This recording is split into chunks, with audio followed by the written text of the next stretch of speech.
চলমান টি-20 বিশ্বকাপে 15 ফেব্রুয়ারি বহুল আলোচিত ভারত পাকিস্তান মহারণ, কিন্তু এই ম্যাচ নিয়েই ঘিরে তৈরি হয়েছে বড় অচল অবস্থা। পাকিস্তান খেলবে নাকি খেলবে না এ নিয়ে অনিশ্চয়তা এখনও কাটেনি।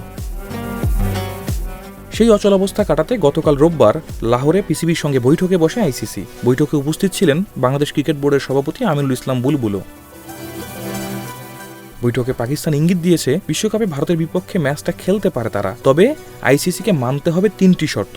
ভারতীয় গণমাধ্যম এনডিটিভির দাবি অনুযায়ী পিসিবির সেই 3টি শর্ত হলো: বিশ্বকাপ থেকে বাদ পড়ায় বাংলাদেশকে বর্ধিত ক্ষতিপূরণ দিতে হবে, বিশ্বকাপে না থাকলেও বাংলাদেশকে অংশগ্রহণ ফি দিতে হবে এবং ভবিষ্যতে বাংলাদেশকে আইসিসির টুর্নামেন্ট আয়োজনের সত্ত্ব দিতে হবে। তবে আরেক সংবাদ মাধ্যম টেলিকম এশিয়া স্পোর্টস বলছে ভিন্ন কথা। তাদের মতে পিসিবির দেয়া শর্ত 3টি হলো: পিসিবিকে আরও বেশি রাজস্ব দিতে হবে, ভারতের সঙ্গে দ্বিপাক্ষিক সিরিজ হতে হবে এবং বিশ্বকাপে ভারত পাকিস্তানের ক্রিকেটারদের মধ্যে হাত মেলানোর নিশ্চয়তা থাকতে হবে।